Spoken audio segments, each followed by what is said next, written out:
Hermanos, buenas noches con todos. La dama dice 5 más y nos vamos, dice. Ya, muy bien, gracias. Muy bien, hermanos, vamos a abrir nuestras Biblias ya en el libro de Apocalipsis, capítulo 2.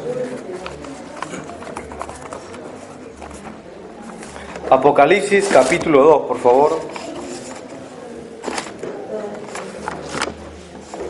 Vamos a abrir nuestras Biblias ahí en este libro y ahí vamos a poner un separador para poder tener que ver con unos libros más con respecto al tema que vamos a tratar en esta noche. Apocalipsis capítulo 2. Bien, a partir de esta noche vamos a empezar un nuevo tema. Ya hemos estado llevando temas diferentes, algunos libres en las mañanas y en la noche hemos estado llevando varios temas en sí. Pero queremos recordar que este es el mes del aniversario de nuestra iglesia. Entonces, queríamos empezar el estudio de lo que es, a partir de ahora, las 7 iglesias de Apocalipsis. Así que hoy día vamos a estudiar la primera iglesia de Apocalipsis, que es la iglesia de Éfeso. Ya, hermanos, entonces, y con esto vamos a ver hasta dónde Dios nos permite avanzar en todo este largo estudio que vamos a estar haciendo y vamos a detallar iglesia por iglesia. Y hermanos, pero antes de eso necesitamos hacer una breve introducción con respecto al libro de Apocalipsis y a las iglesias que son descritas en este libro, ¿ya? Y necesitamos ver para poder entender por qué Jesús envía mensaje a 7 diferentes, aunque tiene mucha similitud esta iglesia, eran diferentes iglesias reales. Así que vamos a abrir nuestras Biblias en Apocalipsis capítulo 2 y vamos a leer los primeros 7 versículos. Ya, de ahí vamos a orar y vamos a ver un poquito el contexto de este libro. Miren conmigo el versículo 1. Dice: escribe el ángel de la iglesia ¿en dónde? Entonces la iglesia quedaba en un lugar llamado Éfeso, ¿cierto?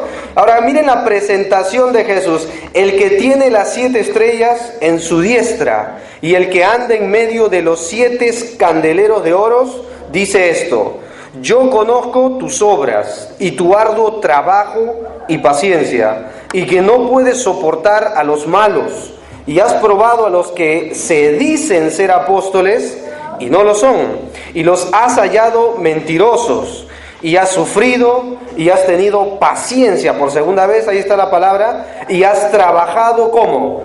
Arduamente por amor de mi nombre. Y dice, y no has desmayado. La expresión es no has aflojado las riendas, ¿no? Miren el 4. Pero tengo contra ti que has dejado tu primer amor. Versículo 5 dice: recuerda por tanto de dónde has caído y arrepiéntete y haz las primeras obras. Pues si no, la advertencia, vendré pronto a ti y quitaré tu candelero de su lugar. Si no te hubieres, ¿qué cosa?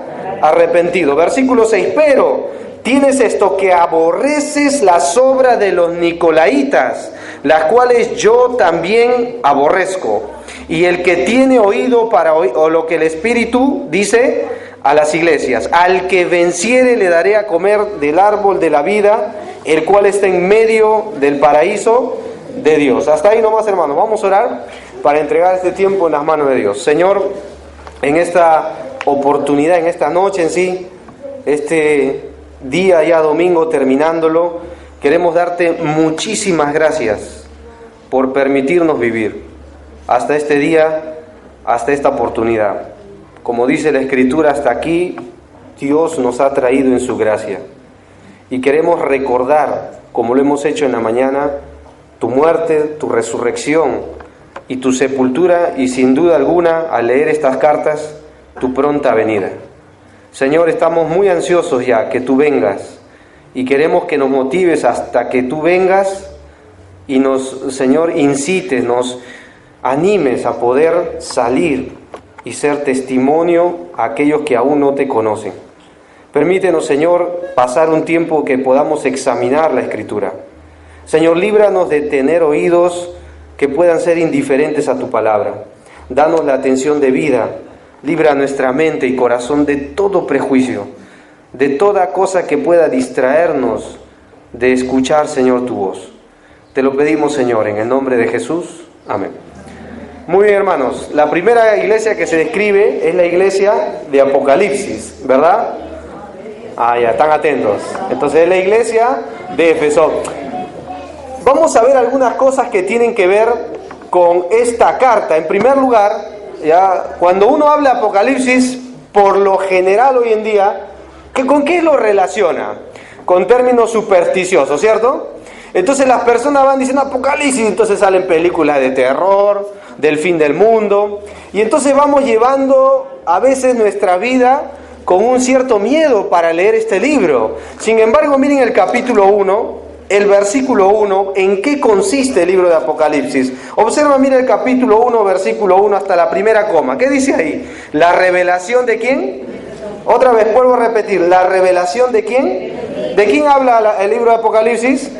De Jesucristo. Entonces, cada vez que una persona lee el libro, puede entender que va a hablar de quién, de la persona más grande de todos los tiempos, alguien que no se puede comparar. Y como lo he dicho antes, nunca hubo nadie como Jesús, hermanos, nunca lo ha habido ni nunca lo va a haber. El libro de Apocalipsis describe la revelación de la persona del Hijo de Dios. Ahora, hay una bendición para los que leen este libro. Mira el versículo 3, por favor. ¿Qué dice ahí? Bienaventurado el que lee, ¿y qué más? Y los que oyen las palabras de esta, ¿qué? Y las guardan, las cosas que en ellas están escritas. ¿No? ¿Por qué? Porque el tiempo que dice ahí está cerca. Entonces, hablar de Apocalipsis es hablar de una dicha mayor, es ser feliz. Hermano, ¿tú quieres ser feliz o no? ¿Qué tenemos que hacer? Leer este libro, ponerlo por práctica en nuestra vida. Porque dice el tiempo, ¿cómo está? Está cerca, es decir, estamos cada vez más cerca al umbral de la venida del Señor Jesús. Tú puedes ver las noticias, tú puedes ver los eventos que están sucediendo. Leer Apocalipsis no debe incitar un miedo. Y me gustaría que este prejuicio se quite de nuestra iglesia, porque a veces decimos, yo prefiero leer los salmos, o yo prefiero leer proverbios, yo prefiero leer los evangelios, pero muy poco se ve la gente que lee Apocalipsis. Sin embargo, la Biblia nos dice que leer Apocalipsis nos hace bienaventurados, mucho más que feliz. Miren un ratito el capítulo 19 de Apocalipsis, por favor, para que vean en qué consiste, porque hemos leído la palabra profecía. Miren conmigo Apocalipsis 19, en qué consiste la profecía, que a veces la gente usa mal hoy en día estos términos. Miren el versículo 10, Apocalipsis 19, 10. A ver, leamos, dice así, dice, yo me postré a sus pies para adorarle. Está hablando de Juan frente a un ángel. Y él me dijo, mira, no lo hagas. Yo soy consiervo tuyo y de tus hermanos, que retienen el testimonio de ¿quién? Ahora, ¿qué le dice el ángel a Juan? Adora a Dios, y observa la última expresión, porque el testimonio de Jesús, ¿qué cosa es? Entonces, cuando uno habla de profecía, el corazón de la profecía está basada otra vez ¿en quién?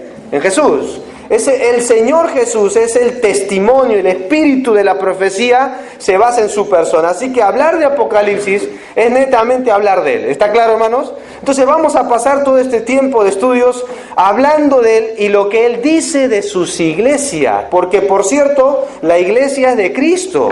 Lo que Él piensa, y vamos a hablar no lo que Juan analiza o lo que Juan tiene una idea o una perspectiva de una iglesia, sino lo que el mismo Señor y cabeza describe cada iglesia que vamos a estar leyendo. Entonces la primera que aparece aquí es la iglesia de Éfeso. Hermanos, hay tres maneras de leer este libro y entender un poquito estas iglesias. La primera manera, ya según lo que acabamos de leer, es que tenemos que entender que son iglesias reales. A veces se escucha decir, no, Apocalipsis está lleno de símbolos. Entonces la gente dice, no, yo no leo Apocalipsis. Por cierto, los curas hoy hablan y describen el libro, los curas católicos, que este libro es solo simbólico. Lo importante no es si es real, dicen, sino el mensaje que se da. Miren qué sutil cómo lo trascienden ellos. Dice, lo importante no es si es real, sino el mensaje que se da, porque Apocalipsis es simbólico. Sin embargo, las iglesias que vamos a leer ahora son reales, o han sido reales. Son iglesias que han existido. El continente de Asia es un continente real. Ahora, ¿cómo sabemos que estas iglesias son reales? Miren conmigo el capítulo 1, el versículo 4, por favor. ¿Cómo se describe aquí? Porque este libro habla de una persona real. El escritor dice así, Juan, ¿a quién él escribe? A las 7 iglesias que están ¿dónde? Hasta ahí son reales. Miren qué más dice: gracia y paz a vosotros, del que es, del que era y del que ha de venir, y de los 7 espíritus que están delante de su trono. Después menciona otra persona real. Miren el 5. Y de Jesucristo, ¿cómo lo llama? El testigo fiel, el primogénito de los muertos y el soberano de los reyes de la tierra. ¿Y qué se dice de Jesús con respecto a la iglesia? Al que nos amó y nos lavó de nuestros pecados, ¿con qué? Ahora mira qué nos hizo el versículo 6. ¿Y nos hizo qué? Reyes y sacerdotes para Dios su Padre. A Él sea gloria, el imperio por los siglos de los siglos. Amén. Entonces Juan escribe a las 7 iglesias. Es más, ¿saben quién le dio la orden para escribir? Miren el versículo 11, por favor, del capítulo 1. Trasládense conmigo al versículo 11. Dice así, que decía, ¿cómo se describe Jesús acá? Yo soy el alfa y la omega, el primero y el último. Ahora, ¿qué le pide Jesús a Juan? Escribe en un libro lo que ves y envíalo ¿a dónde? A las 7 iglesias que están, ¿y qué vuelve a repetir? ¿Qué continente? En Asia. ¿Cuáles son esas 7 iglesias? Éfeso, Esmirna, Pérgamo, Tiatira, Sardis, Filadelfia y Laodicea. Pregunta, hermanos, ¿son iglesias reales? Sí. Entonces lo que vamos a ver no es algo simbólico o místico.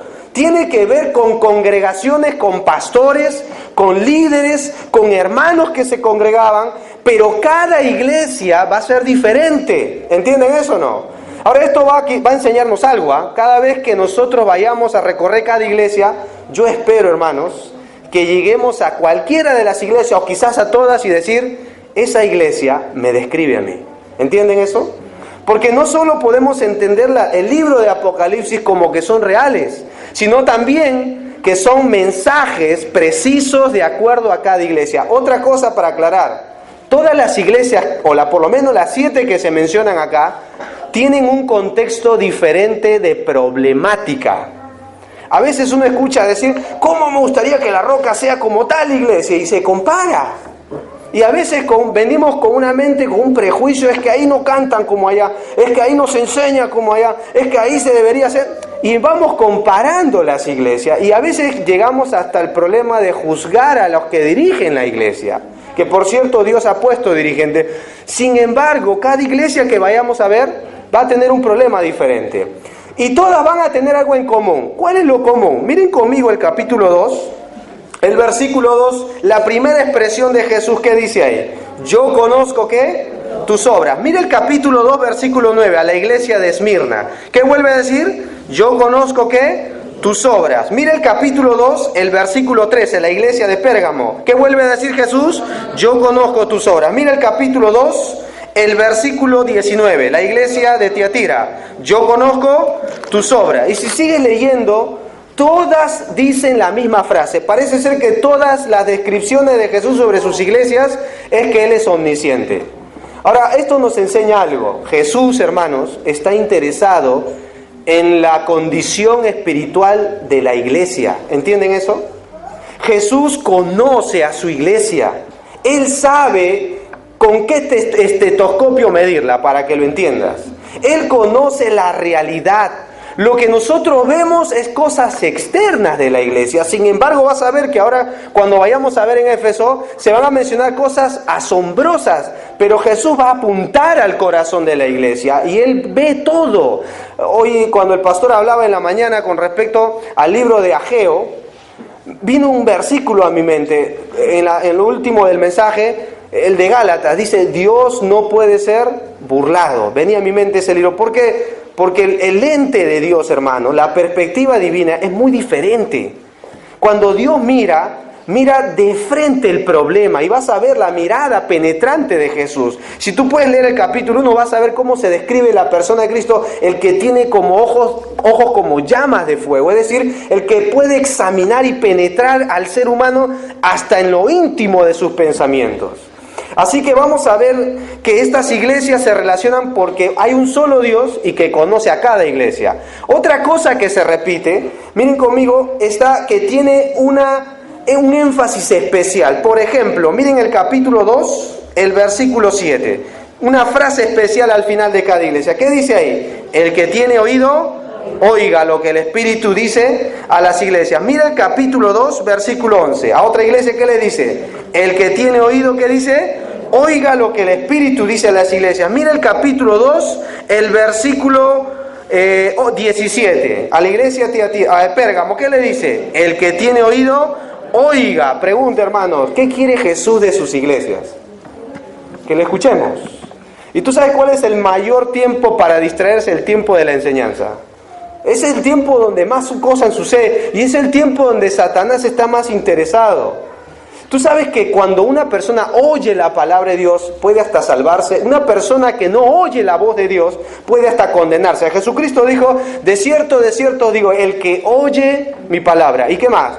Y cree al que me envió tiene vida eterna y no vendrá condenación. O sea, la salvación de un hombre depende de escuchar. No sé si se han dado cuenta. Otra cosa, dice el libro de Hebreos, cuando escuchares su voz, si hoy escuchares su voz, no endurezcáis el corazón. Y curiosamente, Jesucristo confrontó a los líderes religiosos de su tiempo y les dijo, ustedes no son de Dios, porque si fueran de Dios, oirían mi voz. Por eso sé que ustedes no son de Dios, les dice. Y encima Él les dijo, mi palabra no haya cabida en vosotros. Es decir, el énfasis acá de Jesús. Y vas a ver cómo la última iglesia, Jesús estaba afuera tocando a su iglesia. Lo habían dejado afuera, es decir, le habían discriminado a aquel que se supone debía ocupar el centro de la iglesia. Entonces, una de las cosas que también se va a repetir es que Jesús está interesado en que se le escuche. Hay problemas hoy para escuchar la palabra de Dios. Puede ser orgullo, prejuicio, puede ser pensamientos equivocados, puede ser autosuficiencia. Eso es muy descrita y vas a ver cómo varias iglesias tenían ese problema. La última tenía ese problema. Dice que se creían ricos. Otro era el interés, el énfasis de la actitud. Hoy día hemos aprendido bastante en la mañana la actitud frente a lo que Dios dice que debe ser importante en la vida. Entonces necesitamos resolver esas cosas porque acá Dios quiere que su iglesia le escuche. Y es una de las cosas que va a repetir en las 7 iglesias, es un problema que las iglesias habían perdido. Por eso las 7 iglesias, vas a ver que tenían problemas, porque habían dejado de oír al que habla. Entonces necesitamos recordar esto, y hermanos, así que nosotros vemos que las iglesias son reales, son de Asia, tienen oraciones similares. Pero hay algo que me llama mucho la atención. Miren el capítulo 1, versículo 11, el orden como debía ser transmitido las cartas. Miren el versículo 11, al final, dice, escribe en un libro lo que ves y envíalo a las 7 iglesias que están en Asia. Pero el orden me llama la atención, porque ¿cuál aparece en primer lugar? Éfeso. La segunda, ¿cuál es? Esmirna, Pérgamo. Y más o menos sería esto, mira, es que acá estaba exiliado el apóstol Juan en la isla de Patmos y la más cerca que quedaba para enviar una carta justamente geográficamente era Éfeso, y después de Éfeso tenía que pasar a Esmirna, y de Esmirna a Pérgamo, y de Pérgamo a Tiatira, de Tiatira a Sardis, y la última iglesia es la Odisea. Parece ser que estas 7 iglesias formaban una pequeña circunferencia, así que cuando Jesús detalla el orden de enviarlas, lo detalla justamente y aplica un principio geográfico. Y que, por cierto, si tú lees el libro de Hechos, para llevar la palabra de Dios, Dios usó mucho la geografía.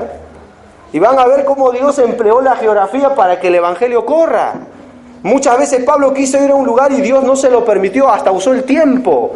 Porque es importante el orden incluso en que tenían que llegar. Otra cosa que me llamó la atención es que no está escrita una carta para la iglesia de Éfeso, otra carta para la iglesia de Esmirna, otra carta para la iglesia de Pérgamo. Las 7 iglesias recibían la misma noticia, todo el libro de Apocalipsis, y o sea que cada iglesia podía recibir información una de la otra. Esto me asustó, les voy a ser bien sinceros, porque la iglesia de Esmirna recibía una carta de aliento y podía enterarse lo que pasó en Éfeso. ¿Sabías eso?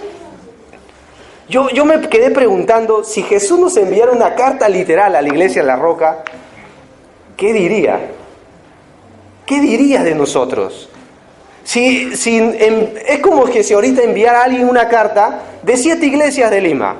Y entonces acá leemos la carta y nos enteramos los problemas de una iglesia, no sé, en San Juan del Lurigancho. Y otra iglesia acá en Coma, y otra iglesia por Lurín, y otra iglesia por Villa María. y no se entera. ¡Oh, mira!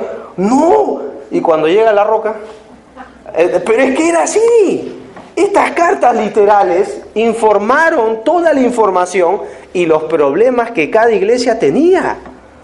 No era una carta dividida, era una carta para cada iglesia y los problemas que cada iglesia tenía, las 7 se iban a enterar. ¿Te puedes imaginar entre la congregación? Pucha, esos de Éfeso son la muerte, han abandonado su primer amor. Y de pronto llega Pérgamo, esta iglesia más inmoral. Y de pronto llega Tiatira, esta es la vieja Jezabel, dirían ahí, ¿no? Porque ahí estaba una mujer que lideraba y destruía con la inmoralidad de los líderes. Es curioso porque cada iglesia representaba un problema, hermanos. Y por cierto, es la misma carta. Y Jesús estaba interesado en que sus 7 iglesias se enteren de las cosas que son, que eran, pero también que van a suceder muy pronto. El tiempo estaba cerca.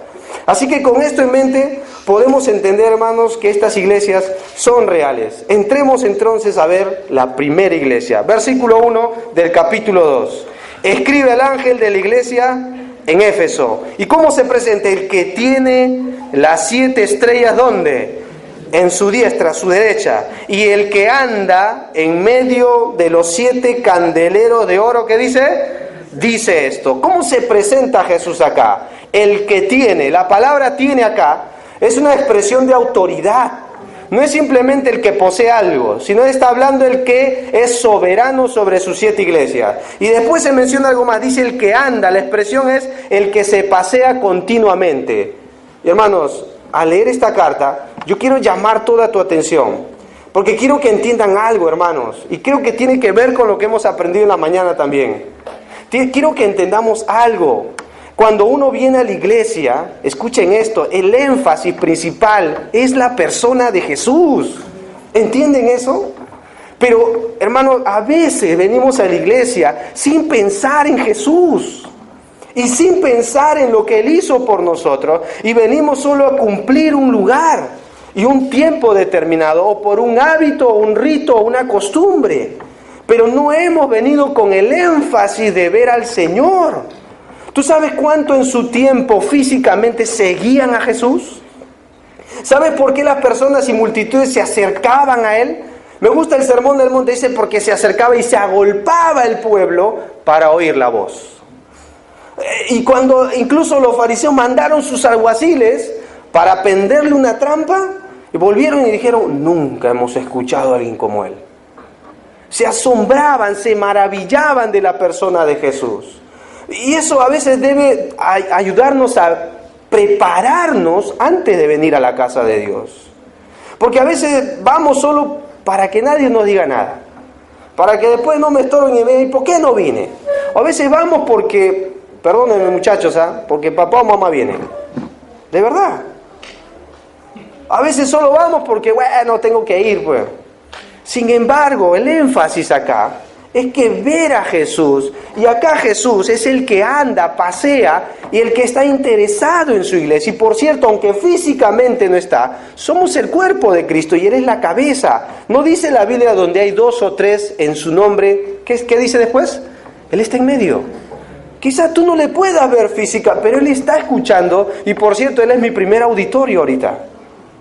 Y eso hace temblar incluso hasta para poder enseñar, porque necesitamos volver a entender cuál es el principio de una iglesia. Jesucristo le dijo a Pedro, yo edificaré mi iglesia. Jesús nos enseña que Él está interesado en edificarnos a cada uno de nosotros. Él es el eje principal y Él se presenta acá como el que tiene autoridad, el que está en medio, hermanos. Por eso más adelante dice, adora a Dios. ¿Por qué? Porque el espíritu de la profecía es el Señor Jesús. Y tenemos que entender lo que el apóstol Pablo dijo en Romanos, porque de Él, por Él y para Él son todas las cosas. Mira, qué diferente sería si viviéramos nuestra vida alrededor de Cristo en todo lo que hacemos, en todo lo que decidamos, en cómo reaccionemos, en cómo tratamos al prójimo. Gíralo alrededor de Cristo y vas a ver que todo cambia. Todo va a cambiar. Porque es importante entender que nuestra vida tiene que estar bajo la mirada del Señor continuamente. Y esto nos va a traer temor. Por eso Jesús se presenta de acuerdo a esta necesidad. Mira el versículo 2 y vamos a describir y ver las características de esta iglesia. Mira el versículo 2. Yo conozco, ¿qué dice ahí? Tus obras. Hasta ahí nomás. ¿Qué vuelve a decir? Yo conozco tus obras. Así que esta iglesia fue fundada en un lugar llamado Éfeso. ¿Ya? Así rapidito te voy a hacer una reseña histórica. En el libro de Hechos 18, Pablo fue usado por Dios para fundar una iglesia que queda en Éfeso. Pero Éfeso era una ciudad pagana. Era una ciudad considerada la más grande provincia de Asia. Era un centro comercial y religioso donde se encontraba el gran templo de la diosa Diana, que por cierto era una de las 7 maravillas del mundo antiguo. En ese templo también su ambiente estaba lleno de materialismo porque era una ciudad muy rica, era muy inmoral también. Ahí albergaban sacerdotisas, que traducción serían las prostitutas del templo. ¿Ya? Se dice que incluso era un banco porque había una superstición de que nadie podía pasar más allá de un lugar porque superstición era que moría, entonces ahí guardaban todo el dinero, pues sabía que nadie iba a cruzar esa línea. Y es más, era un lugar donde por historia sabemos que adentro albergaban en un anfiteatro de 24.000 personas, así que era muy grande este lugar. Pero también en el libro de Hechos se menciona en el capítulo 19 que la ciudad de Éfeso era guardiana del templo, así se menciona. Era guardiana del templo de la diosa Diana. Y a pesar de todo este ambiente contrario, allí Dios quiso levantar un testimonio. Allí se establece la iglesia que quedaba en Éfeso, esta iglesia acá. Y allí también albergaba una imagen dentro del templo. Era la imagen inmoral de una mujer llamada Astarte, Artemisa o Diana de los Efesios, que era una imagen venerada por toda Asia. Tenía una influencia tremenda esta mujer. ¿Ya? O esta imagen, porque ahí lo que ven en su pecho son senos, era una imagen inmoral, por eso se le llamaba Diana la de los muchos pechos. ¿Ya? Entonces los viajeros que pasaban por el comercio, entonces ¿qué hacían? Las prostitutas le ofrecían sus servicios, pues, para rendir culto a esta diosa. La inmoralidad albergaba ahí. Había libros de ocultismo, si tú lees el libro de Hechos 18, vas a ver cuando se convertían, dice, hasta traían los libros de magia. Era impresionante cómo llegó el Evangelio, porque se describe que Dios hacía obras poderosas ahí. Pero en medio de todo creció el testimonio, así que vamos a ver las características de esta iglesia. ¿Cómo eran los creyentes de Éfeso? Versículo 2, primera parte, dice, yo conozco, ¿qué dice ahí? Tus obras. Hermano, esta iglesia era una iglesia floja. ¿Qué tenía, según la Biblia? Obras. Obras. Tú sabes que Dios nos ha salvado para buenas obras, así que la primera descripción es que era una iglesia muy dinámica, muy dinámica. Yo creo que hoy hemos quitado de nuestro lenguaje la palabra obras por el miedo de enredarnos en un evangelio de salvación por obras. Pero las obras revelan el carácter del cristiano, ¿lo sabías? Por ejemplo, Jesús le dijo a sus apóstoles en Mateo 5, así alumbre vuestra luz delante de los hombres, para que vean vuestras buenas obras y glorifiquen a Dios por medio de ellas. Si tú lees el libro de Tito, te vas a asombrar que la palabra o frase clave en el libro de Tito es la palabra buenas obras. Por ejemplo, dice, presentándote tú como ejemplo de buenas obras. Y dice que Dios nos rescató para ser un pueblo celoso de buenas obras. Pero también ¿sabes lo que se dice? Que habían personas que parecían creyentes, y dice así, profesan conocer a Dios, pero con sus hechos, o sea, obras, ¿qué pasaba? Los negaban. Las obras van a revelar de qué estamos hechos. Van a revelar si soy creyente, que por cierto, las obras que Dios ya preparó de antemano para andar por ellas deben ser manifestadas, se supone, en toda iglesia, en toda iglesia. Y acá Jesús nos dice que esta iglesia tenía obras. Ahora, ¿qué clase de obras tendría para que Jesús las reconozca? ¿Qué obras hoy en día tenemos? El evangelismo, la ayuda mutua, el bautismo, el partimiento del pan o la santa cena o la comunión de los santos, las ofrendas. Así que imagínate todas estas buenas obras que la iglesia estaba envuelto. No era una iglesia vaga. Y por cierto, hermanos, no quiero que te sientas mal, Pero ¿sabes lo que nos falta últimamente en nuestra iglesia? Personas más comprometidas para hacer buenas obras.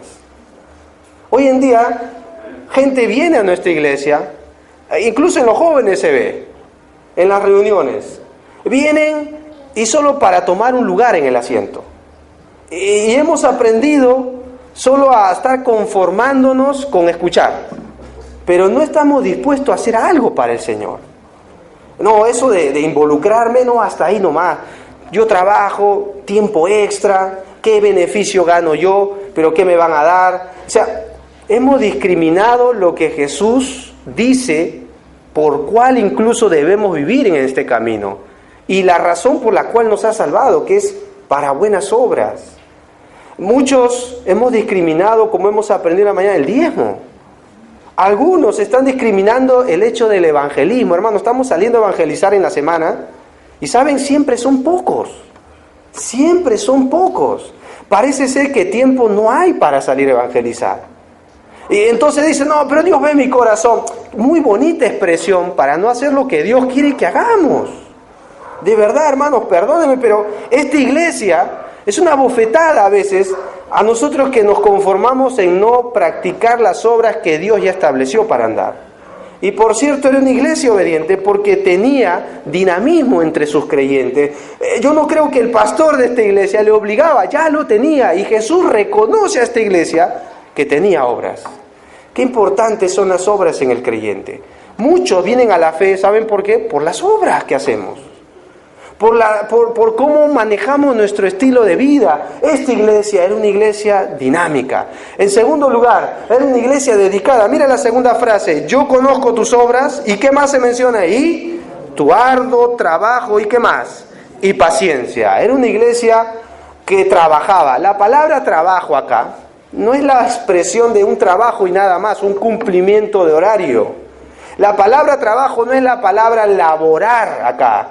La expresión arduo trabajo es que trabajaron hasta el cansancio, hasta el agotamiento. La expresión es agón, o de donde viene nuestra palabra agonía. Ellos agonizaban para que la obra de Dios no se detuviera. Qué bonita iglesia, ¿no? O sea, en el tiempo de Éfeso los discriminaban. El mundo corrupto de Éfeso los odiaban porque ellos daban la contra a la corriente. Tú lees la carta de Éfeso, la carta o la epístola de los Efesios y vas a ver. Ellos daban la contra. Ellos hacían todo lo que el mundo lo hacía, ellos lo negaban. Y encima profesaban al Señor. Y Jesús las reconoce y eran odiados por su comunidad. Sin embargo, esto no detuvo el avance de la obra y el trabajo que hacían para Dios. Estaban tan dedicados al Señor, no solo eran una iglesia dinámica, sino una iglesia bien, pero bien dedicada a las cosas que Dios había establecido para que esta iglesia empezara a tener marcha. Tenían un trabajo hasta el agotamiento. Hoy en día me sorprende que solo nosotros damos lo que nos sobra de tiempo. Y esta iglesia es un tremendo testimonio a nosotros, que a veces para hacer las cosas del Señor, ¿saben qué se emplea, hermanos? Sacrificio. Lo cual hoy ya muy pocos están dispuestos a cambiar. Sacrificio.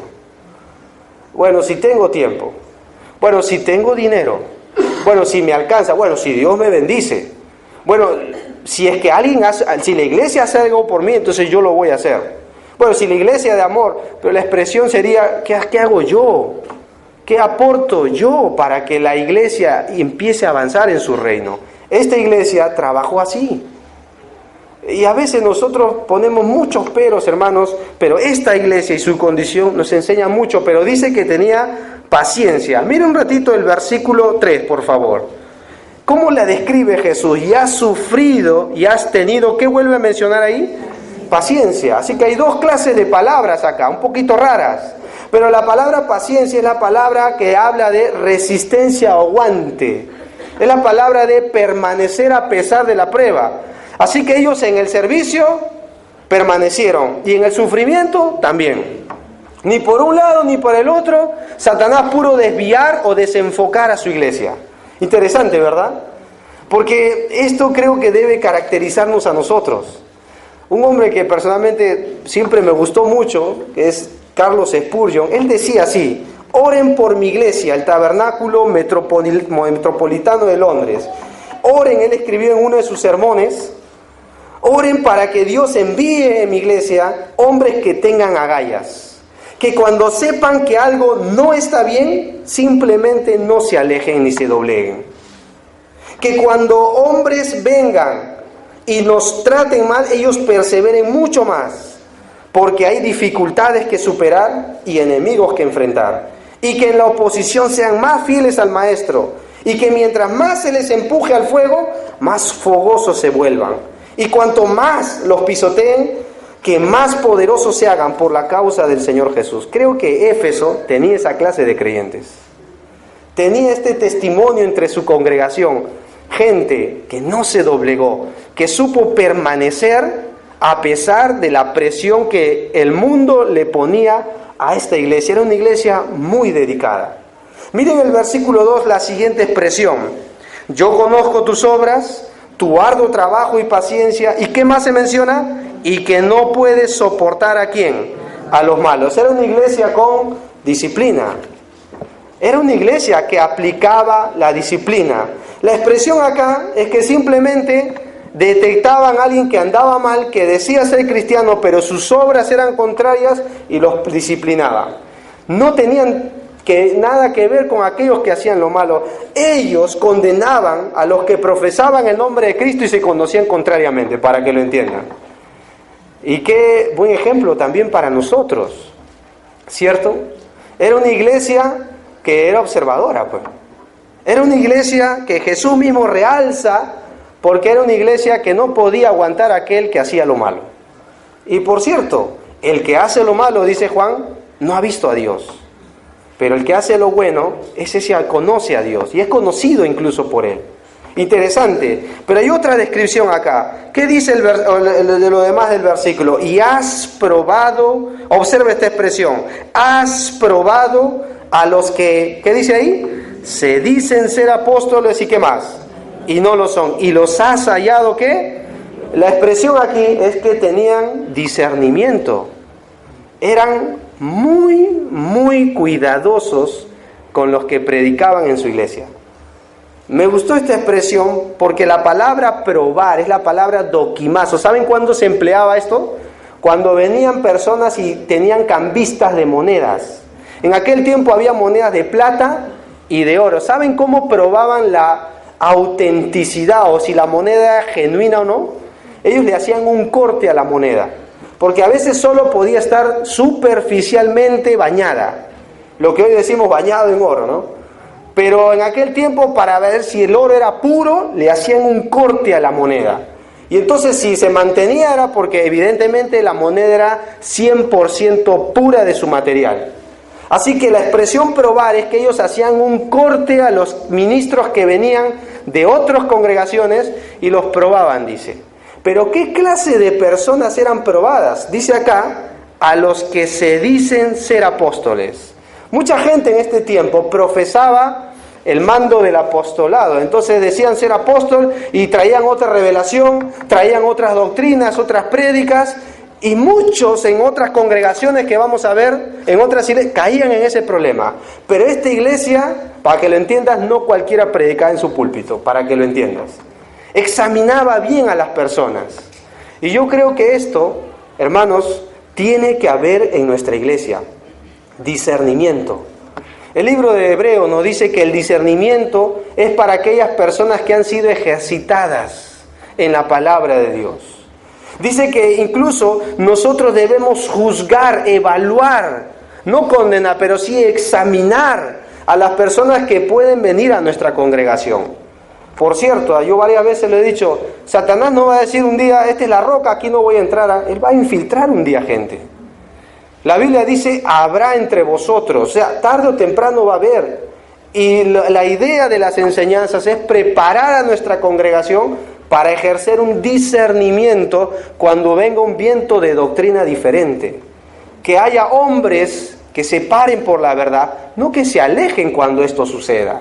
Porque muy común es que las personas ven y se alejan simplemente. Y evaden la responsabilidad de afrontar y preservar la sana doctrina. Gracias a Dios que nuestra iglesia es una iglesia que tiene esa actitud. Es algo bien resaltante de esta iglesia, por lo menos de nuestro pastor y los ancianos se ve eso, ¿cierto? Que siempre están tratando de cuidar la doctrina, que sea pura, sana, que se mantenga el mismo corte como se nos ha sido enseñado desde el principio, hermanos. Y queremos preservar eso. Y creo que anhelamos que nuestra siguiente generación se levanten hombres y mujeres que también preserven la doctrina. Esta iglesia probaba a los que se decían y los identificaba rápidamente. Los podían examinar y decían, estos no son. Estos no son. Así que era una iglesia madura, pero tenía mucho discernimiento. Ahora, hermanos, a veces yo me pregunté, ¿qué pastor no quisiera pastorear esta congregación? Hasta acá nomás. Interesante, ¿verdad? Sin embargo, el mensaje no acaba acá. Porque miren conmigo el versículo 3. Y has sufrido, y has tenido paciencia, y has trabajado arduamente por amor de ¿quién? Y no has desmayado. Salten un ratito conmigo al versículo 6. Acá hay otra prueba de su discernimiento. ¿Qué dice ahí? Pero tienes esto, ¿qué? Aborreces las obras de ¿quién?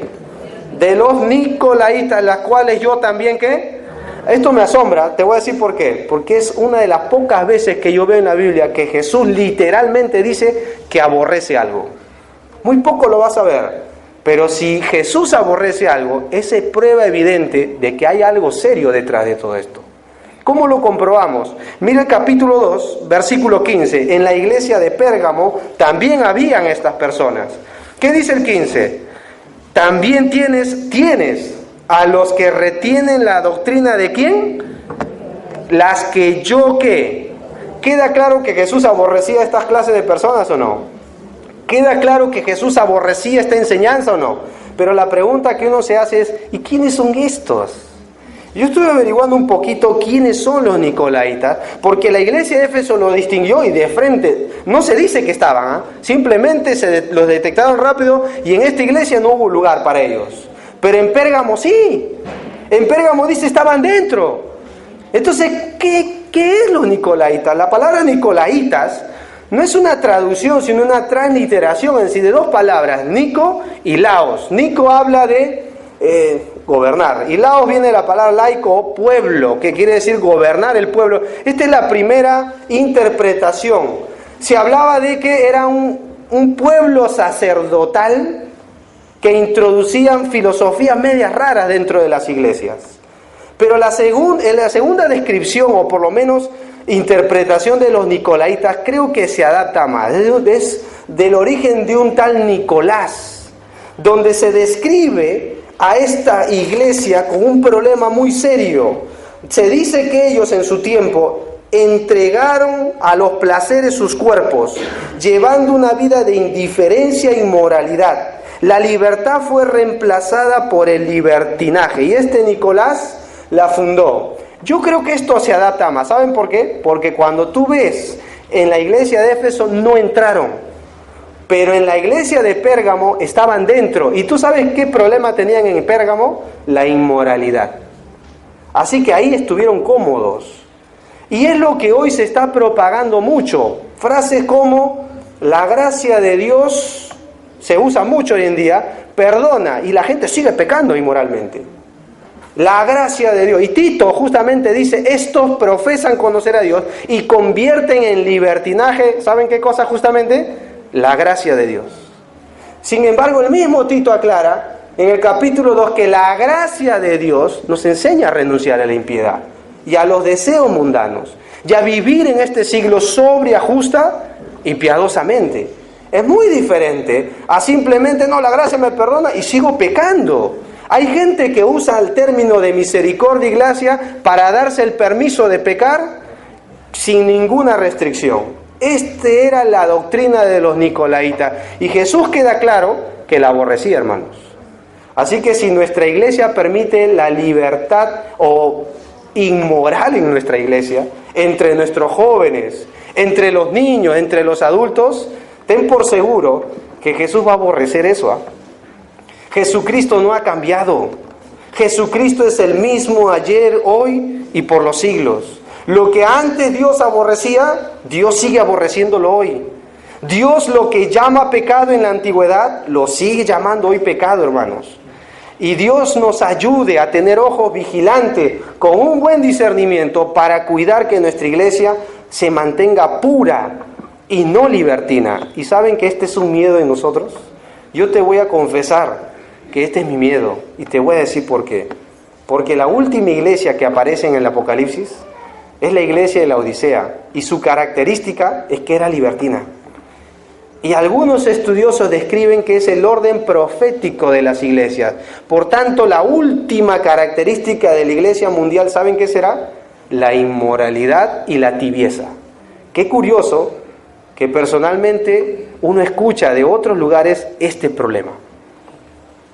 Que se congregan, pero uno está en inmoralidad, el otro está pecando, participan de la Santa Cena como que nada pasó. Adoran a Dios y ministros sirven. Hemos ido a varios campamentos que apoyamos. Y muchos jóvenes vienen y dicen, pero mi líder está en pecado y sigue dirigiendo, te dicen. Pero esta persona está en pecado. Y parece ser que este es un problema muy común hoy en día. Y claro, como hoy aprendimos en la mañana, ¿no? Satanás no puede tocar al creyente, pero ¿qué sí puede hacer? Corromperlo. Y mete el pecado y el pecado hace su efecto, ¿eh? Y el pecado contamina. Y eso sí puede hacer en nuestra iglesia, puede introducir el pecado y el pecado hará su efecto, hermano. Dios nos dé ojos vigilantes para cuidar a nuestra siguiente generación. Padres, no se molesten si estorbamos a sus hijos cuando vemos que algo inmoral puede suceder. Por favor, hermanos, no se molesten con el liderazgo cuando se acerquen y quieran estorbar algo que no es legal bíblicamente.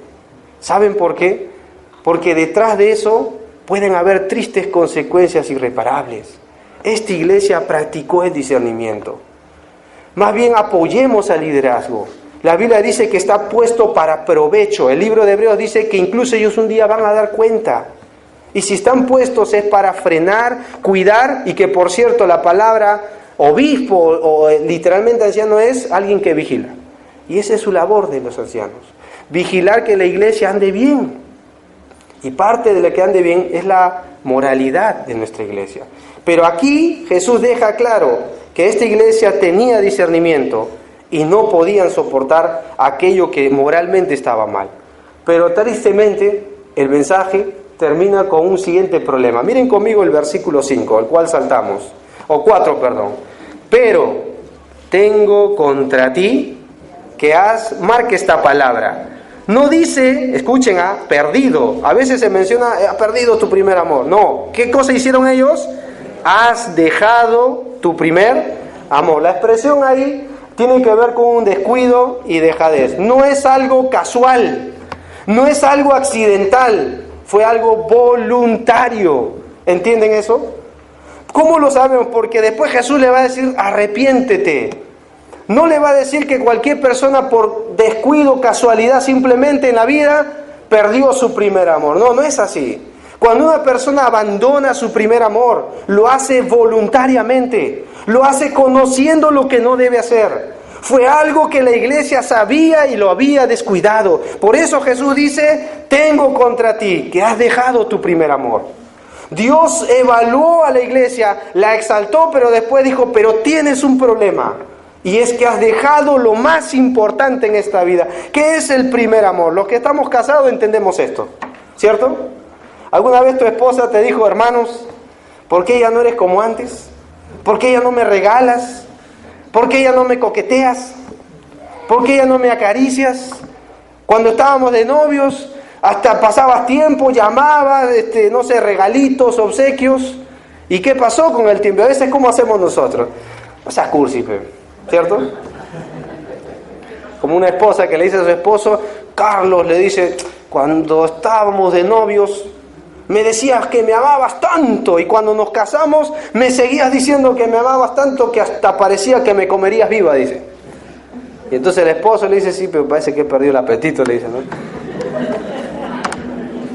Bueno, hay cada caso.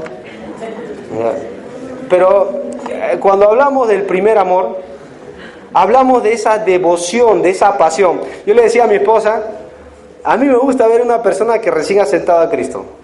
Creo que ustedes lo pueden identificar rápidamente.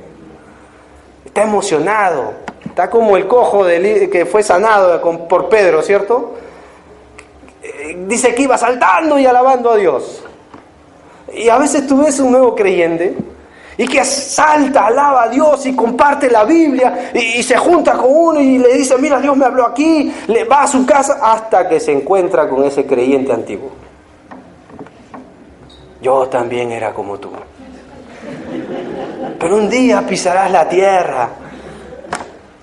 Y a veces, hermanos, perdemos la pasión y la devoción, ese entusiasmo del principio. Yo me acuerdo cuando acepté a Cristo, yo quería que todos los días sean domingo, hermanos. Todos los días. No había momento donde uno no decía, ya, que sea domingo. La verdad aburría estar pensando lunes. Tú querías que todos los días sean domingo. Yo te voy a contar una experiencia personal para que entiendas qué fue para mí perder el primer amor en aquel tiempo. Aquí abajo en este closet, y había otro blanco, se guardaban Biblias. Antes la costumbre era entregar Biblias a las personas porque la iglesia recién empezaba. No había un hábito todavía. Gracias a Dios que ahora es diferente, ¿no? Pero era la costumbre prestar. Yo me acuerdo, por juntarme con personas indebidas, y en mi madurez caí en un problema de enfriamiento. Porque yo era el encargado de repartir las Biblias. Y un día me enojé tanto y me di cuenta que estaba tan mal que me senté ahí, porque ahí el pastor antes tocaba, ¿no? Me senté ahí y el pastor me miraba y me decía, no sé si el pastor se acuerda, ya como diciendo, ¿a qué hora vas a repartir? Y yo no quise compartir las Biblias. Y él se paró y empezó a dar una por una. Y eso me pegó tanto en el corazón que yo le quité la Biblia al pastor acá y empecé a dar. Y me dijo, ese es el Brian que quería volver a ver, me dijo. A veces uno con los años pierde los detalles, hermanos. De verdad. Mira, a la persona con el primer amor no le interesa agarrar una escoba por limpiar este templo.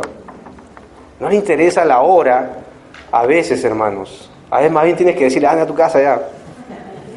La persona con primer amor tiene deseo para todo. Y es emocionante ver una persona así. Esta iglesia dejó su primer amor. Yo me pregunté al leer esta carta, ¿qué diría Jesús de nosotros si tendríamos que ser una de estas 7 iglesias? Y si nos paráramos y leyéramos el diagnóstico del Señor Jesús, ¿cómo nos describiría a nosotros? ¿Qué diría de nosotros? Hermano, yo quiero hacerte una pregunta. ¿Tú cantas para el Señor? Eso dice mucho del primer amor. Otra cosa, ¿te gusta y te apasiona compartir a otros lo que Dios te enseña? Eso dice mucho del primer amor. ¿Esperas la hora para irte y ya que otro lo haga? Eso dice mucho del primer amor. ¿Tienes gozo en lo que haces? Gente que pierde el primer amor ya no tiene gozo. Cuando el rey David cayó en pecado, ¿sabes qué perdió? No perdió la salvación, ya no canta. Lee el Salmo 51, dice, Dios abre mis labios y publicará mi boca tu alabanza. Ya no cantaba. ¿Sabes que hay gente así en la iglesia? Ya no canta, ya no quieren venir. Y si están, ya están pensando en irse porque han perdido el primer amor. Gente que ya no tiene interés por las cosas de Dios porque los años han pasado y se han enfriado. Porque se han descuidado de aquello que es más valioso para el Señor. Entonces yo quiero terminar este tiempo haciendo un énfasis por qué esta iglesia perdió el primer amor. Porque está claro que lo dejó, pero la pregunta es, ¿qué hace que tú y yo perdamos el primer amor? Y basado en el contexto de esta iglesia, algunas cosas que nos pueden ayudar. Por ejemplo, uno puede perder el primer amor por una prioridad equivocada, ¿cierto? Por poner a Dios en segundo lugar. Esto es muy bíblico porque Jesús dice, dejaste tu primer amor. No dice el amor a otras cosas. Mi primer amor es la persona de Jesús. Esto se ilustra mucho con María y Marta en la Biblia. Una mujer que era muy enérgica como Marta, dispuesta, servicial, alguien que no tenía que amarrarla y ponerle camisa de fuerza. Siempre estaba sirviendo a esta mujer. Y gracias a Dios por mujeres así. Por si acaso Dios no condena eso, ¿ah? El problema es que justo Jesús llega a la casa y ahí se pone a hacer las cosas. Justo allí todavía se molesta con la que no la hacía porque estaba ahí escuchando a Jesús, que era María, y le dice, Señor, ¿no te da cuidado? Mira, yo estoy acá ocupado. Y Jesús, ¿te acuerdas, no? Que dije, ¿no? La mira y le dice, Marta, Marta, afanada y turbada estás. ¿Sabes por qué a veces entramos en afán y ansiosa inquietud? Por las prioridades. Eso sucede hasta con el dinero. ¿Sabías eso? Eso sucede hasta con el mañana. Por eso Jesús dice, buscad primeramente el orden. ¿De qué? Las cosas de arriba. Y todas las demás que buscan los seres humanos vendrán por añadidura. Y en ese contexto le dice, ¿por qué os afanáis? Porque la prioridad cambia el corazón y hasta la actitud. Una persona puede entrar en dejar el primer amor por cambiar la prioridad. Yo quiero hacerte una pregunta, hermano, hermana. ¿Dios es tu primer lugar? ¿Entiendes esto? ¿Te apasiona leer la palabra de Dios? ¿Cuándo fue la última vez que lloraste al leer el libro de Dios? Puedes decirle a otros, Dios me habló, Dios me habló. A veces no escucha entre hermanos, mira, Dios me dijo esto. O sea, que es impresionante porque parece que van a predicar. Y gracias a Dios por eso, porque tú ves que todavía Dios sigue hablando a su pueblo. Y a veces hay gente que tú ves que ya quieren hacer, siempre están buscando, porque están amando al Señor, están en su primer amor. Las prioridades.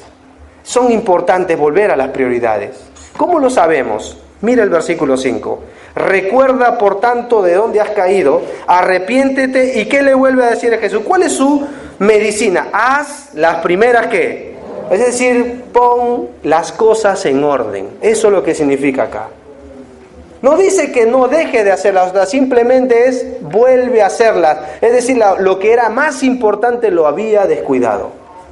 Y hermanos, tenemos que volver a hacer las cosas más importantes que hacíamos, como cuando conocimos al Señor. Leer su palabra, venir a la iglesia, compartirle a otros. No importa que nos ofendan, no importa que se burlen, somos bienaventurados por eso. Pero hay otra razón por qué una persona puede perder su primer amor, por las presiones.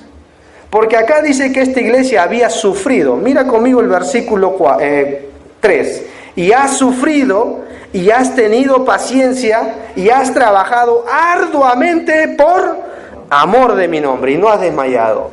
Y esto es muy común. Cuando una persona empieza a ser presionada, perseguida, empieza a venir la persecución y el padecimiento, el primer amor se va dejando de lado. Esto es muy común.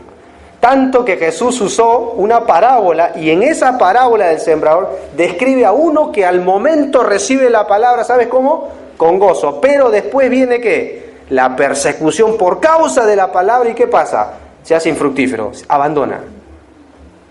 Yo quiero hacerte una pregunta, hermanos. Los problemas que este año hemos atravesado como iglesia. Mira, hay muchos, ¿verdad? Salud, tantas cosas que hemos visto. ¿Han hecho que mengue tu primer amor? Tú sabes que la calidad de un creyente se revela más en la persecución cuanto más se les pisa. Y vas a ver la otra semana, a la iglesia de Esmirna, cuanto más la presionaban, su grato olor más se podía reflejar, más se podía percibir. Y a veces nosotros podemos hasta frustrarnos con Dios. Pero Dios, ¿cuánto más este problema? ¿Cuánto más este padecimiento? Y nuestro amor se va enfriando y vamos dejando de lado las cosas importantes, pensando que Dios nos ha fallado. Mira, lo que falla no es Dios, lo digo y lo vuelvo a repetir, lo que fallan son nuestras expectativas, esa es otra cosa. Dios sigue siendo Dios, por eso Él se presenta, el que tiene las 7 estrellas en su diestra. Él tiene el control. Pero hay otra, tercera y última razón, y es lo que quizás te va a incomodar. Y vas a decir, Brian, ya sabía que ibas a llegar a ese punto. Es el pecado. El pecado hace que una persona deje su primer amor. ¿Cómo sabemos que esta iglesia tenía pecado? ¿Cómo lo sabemos? Mira el versículo 5. Recuerda, por tanto, de dónde, y mira la expresión que menciona Jesús. ¿De dónde qué? Has caído. Y arrepiéntete. Una vez. Mira más adelante, al final del 5, ¿qué dice? Si no te hubieras ¿qué? Arrepentido. ¿Jesús diría que la iglesia no ha pecado y le diría arrepiéntete? Es evidencia la palabra arrepentimiento que la iglesia había pecado, ¿cierto? Pregunta, hermanos, ¿pecado solo es algo grave o es también dejar el primer amor? Dejar el primer amor es pecado. Hay que aclarar eso. Cambiar el orden de Dios es pecado. Por eso la Biblia nos dice, amarás al Señor tu Dios con todo tu corazón, con toda tu alma, con toda tu mente, con todo tu ser. Eso es lo que está describiendo la Biblia. Por eso el libro de Corintios, Pablo termina la carta a los Corintios, que también estaban en una situación similar, y les dice: el amor, todas vuestras cosas sean hechas en amor, dice. ¿Y sabes cómo termina la carta? El que no amara al Señor Jesucristo, sea anatema. ¡Qué fuerte término! El amor sobre todas las cosas. Y esto nos enseña que podemos estar involucrados en mucha actividad, pero quizás el móvil no es el amor, es solo la rutina. Es solo el cumplimiento de nuestro deber, pero no haya un amor genuino por el Señor. Había un rey llamado Amasías. Se menciona algo muy interesante de ese rey. Dice así: hizo todo lo que Jehová le mandó. Pero termina diciendo: pero no de perfecto corazón. La expresión es: no lo hizo por amor. Uno puede hacer las cosas que Dios quiere, pero no por amor. Esto pasa hasta para predicar el Evangelio. Pablo dice: algunos predican por envidia y contienda, otros por amor y de buena voluntad. Es interesante, hermanos, que podemos descuidar y dejar de lado aquello que Jesús dice que es más importante por el pecado. Pero así como la Biblia también nos da, y le dice Jesús a su iglesia: arrepiéntete y haz las primeras obras, y le da una oportunidad, nos da a nosotros la oportunidad de volver en sintonía a lo que Dios llama, que es el gran y primer amor. La pregunta sería: ¿has dejado tu primer amor? La pregunta sería: ¿te apasiona la persona de Jesús? ¿Amas su casa? ¿Qué es más importante en la vida? Que a veces el trabajo puede ser importante y uno dice: pero no dice la Biblia que el que no provee para lo de su casa es peor que un incrédulo. Sí, pero hoy aprendimos que por el trabajo descuidaron el templo de Dios en la mañana, ¿cierto? Por el trabajo. ¿Y cuál fue el resultado? En saco roto, insatisfacción. Así es una persona que deja su primero. Está frustrada. Y curiosamente la palabra caído es la palabra frustrado en la Biblia. Es la palabra de una persona que ya no disfruta porque ya no está en sintonía con Dios. Y aunque está andando, está haciendo cosas, ya no las hace por amor a Dios. Dios nos ayude a examinarnos en esta noche y a volver al primer amor. Yo quiero terminar diciéndote que el amor fue el móvil por el cual Jesús se hizo hombre. Fue la razón por la cual Dios amó a toda la humanidad. Dice que antes de que el mundo fuese creado, por amor Dios destinó al Cordero, al Hijo de Dios, a Jesucristo. Lo envolvió en carne humana.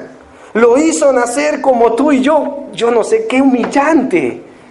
Por eso la Biblia dice la humillación de Cristo, que se humilló haciéndose hombre, polvo como nosotros. Pero Él fue obediente porque nos amó. Y por eso Romanos dice: mas Dios muestra su amor para con nosotros, que siendo aún pecadores, Cristo murió por nosotros. Y amigo que nos visitas, Cristo también murió por ti. Y Cristo ya resucitó. Y Cristo un día va a volver. Y que por cierto uno tiene la esperanza muy pronto, ¿no? Muy pronto que vuelve el Señor. Justo el hermano, me acuerdo la última vez que lo visitamos al hermano Wellington, ¿no? Le hice una broma, me acuerdo.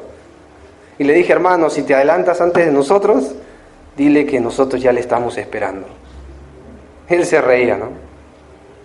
Y a veces uno ya quiere que el Señor venga al ver todas las cosas que están sucediendo. Y es más, la Biblia nos prepara en el primer amor. ¿Sabes para qué? Para amar la venida de Cristo. ¿Sabías eso? La Biblia lo dice. La Biblia enseña que una persona en primer amor dice: espera de los cielos a Jesucristo, que nos libra de la ira venidera. Que ama, y es más, Pablo dice que hay una corona para todos los que aman su venida, que mantienen el primer amor. Quizás esta noche te das cuenta que no está en sintonía con Dios tu vida.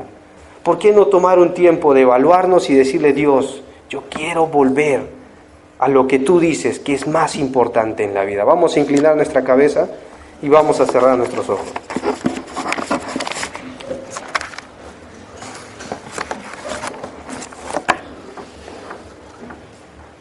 Y así, mientras meditamos, estás aquí en esta noche y Dios no te ha traído por casualidad.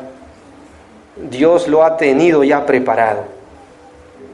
Pero también la Biblia dice como hemos leído hoy, nos dice en el libro de Hechos, ahora Dios manda a todos los hombres en todo lugar que se arrepientan. Porque un día Él ya ha establecido que juzgará al mundo a través de Jesús, al cual le resucitó de los muertos. ¿Por qué no arreglas cuentas con Dios, amigo y amiga que nos visitas? ¿Por qué esperar hasta mañana y hoy empezar a andar en ese primer amor? Ese primer amor es Jesús, te puede perdonar, te puede lavar, Él está interesado en ti. ¿Por qué no le entregas tu alma al Creador? Habla con Dios ahí, dile, Señor Jesús, habla conmigo ahí, dile, Señor Jesús, en esta noche me doy cuenta que mi pecado me ha separado de ti. Pero también entiendo que tú has muerto por mí en la cruz. Y hoy he escuchado, he conocido que tú has resucitado para perdonarme y lavarme. Yo quiero ser un hijo o una hija tuya. Yo te abro mi vida para que seas mi Salvador. Perdóname. Sálvame de mis pecados. Quizás has orado así en esta noche. Me gustaría orar por ti para terminar este tiempo. Ahí donde estás, indícamelo. Levanta tu mano. ¿Hay alguien así en esta noche? Gracias a Dios, gracias a Dios, gracias a Dios. Sí, ya vi tu mano, gracias a Dios. Sí, ya vi tu mano, gracias a Dios. ¿Alguien más que se entrega a Cristo en esta noche? Iglesia La Roca, ¿qué del primer amor? Rutina, costumbre,